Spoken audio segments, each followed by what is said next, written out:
Welcome to the Nevis Newscast for Thursday, November 29th, 2018. I'm Donis Wilkinson-Keynes. Acting Premier, the Honorable Alexis Jeffers, met with Ambassador-Designate of the Republic of Chile to St. Kitts and Nevis, His Excellency Francisco Bernales, in his office at the Social Security Building at Pinis today, Thursday, November 29th. Minister Jeffers met with the ambassador on behalf of Premier of Nevis and the St. Kitts and Nevis' Minister of Foreign Affairs, the Honorable Mark Brantley. Indeed, we have to do many things on our part to mitigate or to limit or reduce the impact of some of these disasters. Indeed, we here in Nevis have gone beyond the point of just complaining or pointing fingers, but we are looking for real solutions to some of the challenges and difficulties that we face, especially during our hurricane season. But it doesn't always start and end with hurricanes, but we do have earthquakes that we feel from time to time. And of course, there are human-made disasters as well that we have to grapple with.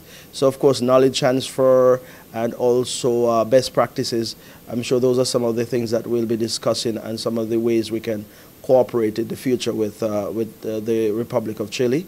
And indeed, I didn't mention agriculture, but that might be another area that we can always explore, since if we are to achieve those sustainable development goals, those 17 goals by the year 2030, we have to have a holistic approach to how we operate within the region. Minister Jeffers also presented a gift to the ambassador.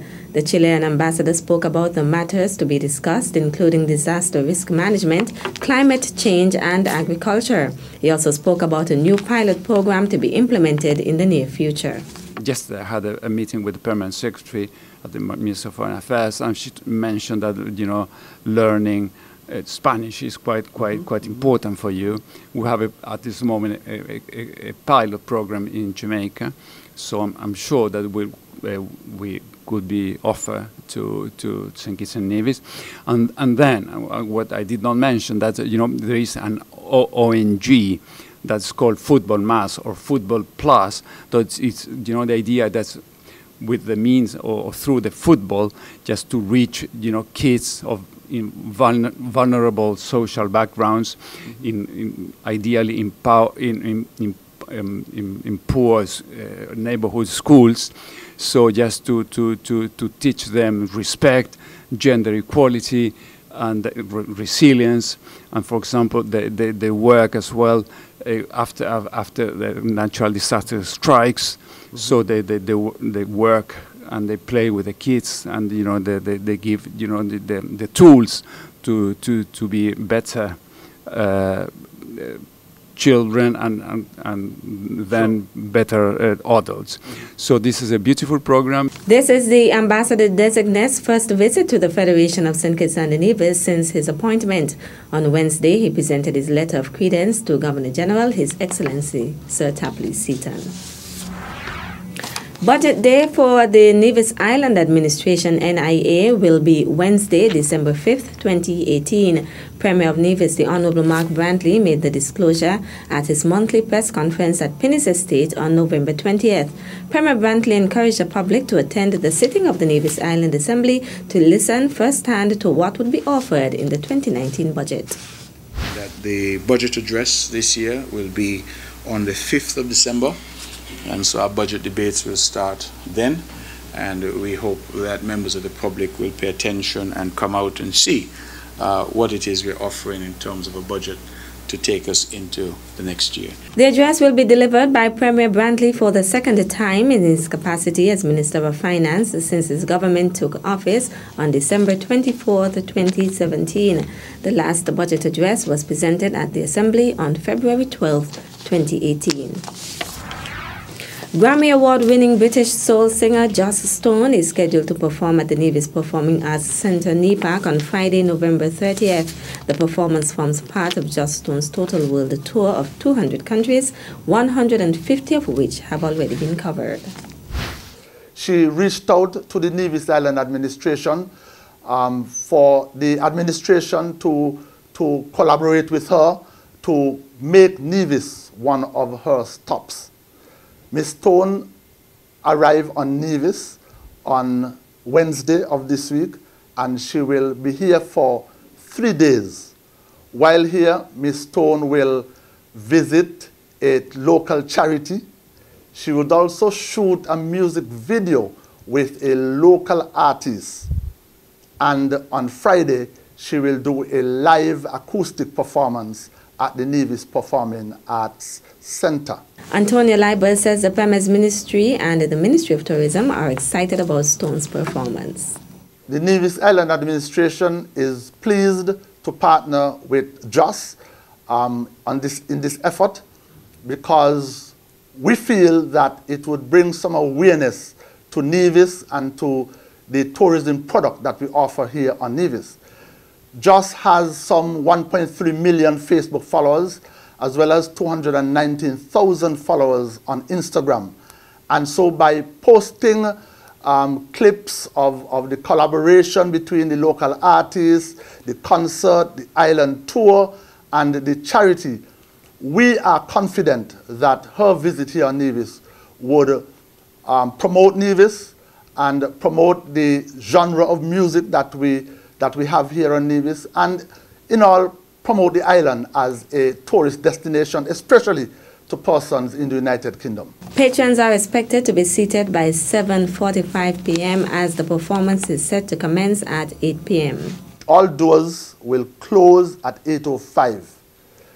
Now, the performance is also going to be free. However, to prevent an overflow of persons at the NEPAC auditorium, we have available some 400 tickets, and so persons interested in attending the performance can pick up their tickets either at the NEPAC box office or at the Culturama Secretariat. You will only be allowed entry into the auditorium if you have a ticket, so it is important that persons attending the function have a ticket to present at the entry to the Michael Sutton Auditorium at NEPAC. Persons who do not have tickets can still view the concert live via Jumbotron, which will be set up in the NEPAC courtyard. Still to come, Ministers' Youth Forum highlights ongoing investments in young people in St. Kitts and Nevis. The details after this break.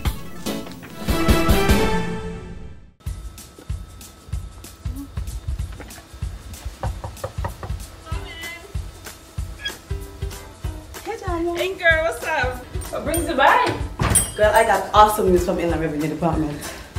What awesome news that? The only news that I get from the department is that they got to spend money. What the news be? The Inland Revenue Department is waiving all interest on your outstanding property tax bills in excess of $100. What? What are you saying? So wait, if my interest is $1,000, how much I got to pay? All you're required to pay is the $100 and the outstanding tax due.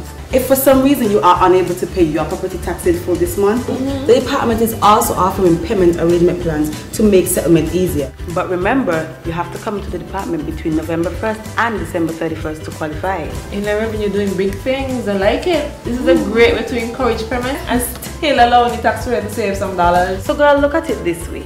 You can use your extra $900 on the VAT reduction day in December. So be a responsible tax citizen and get your property taxes paid in full.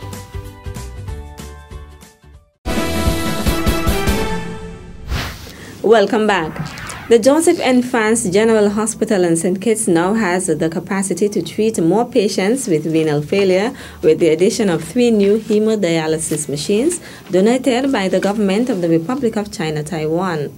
At a brief handing over ceremony held on Tuesday, November 27th, Resident Ambassador of the Republic of China, Taiwan, His Excellency Tom Lee, commended the Ministry of Health for its support in facilitating the project to procure the 3 new machines.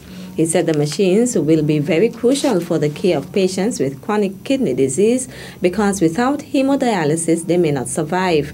He also assured the public that his government will continue to be an ally in helping to improve the health of the people of the Federation. Minister of State with responsibility for health, the Honorable Wendy Phipps, said the small but significant ceremony marked a step in increasing the hospital's capacity to take care of patients with chronic non-communicable diseases. She thanked His Excellency for the gift, saying it is an extension of the partnership the two countries have developed over many years in terms of health care, but more particularly the Chronic Kidney Disease Project, which started 2 years ago in the public health system. Minister of Health, the Honorable Eugene Hamilton, also thanked the ambassador and expressed his pleasure for the St. Kitts and Nevis' invaluable partnership with the government of the Republic of China Taiwan over the years. He said while the machines are there to treat persons with the disease, the government is focusing on prevention at a national level. Opportunities for young entrepreneurs to succeed in business, the construction of an ultra-modern Bastia High School, and available support for career choices were on the minds of young people in St. Kitts and Nevis who attended the second annual Ministers' Youth Forum held at the Ocean Terrace Inn on Wednesday, November 28th. Deputy Prime Minister and Minister of Youth, the Honorable Sean Richards, addressed these issues for the more than 100 youth who participated in the interactive forum held as part of Youth Month 2018. On the matter relating to youth-led businesses, Minister Richards noted the recent launch of the Small Business Development Center. The government unit offers enhanced training and support methods for entrepreneurs and also monitors and tracks various economic trends.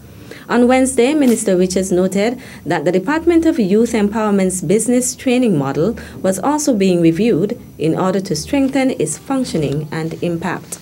In relation to the ultra-modern new Bastia High School, Honorable Richards said he expects construction to begin in the first half of 2019.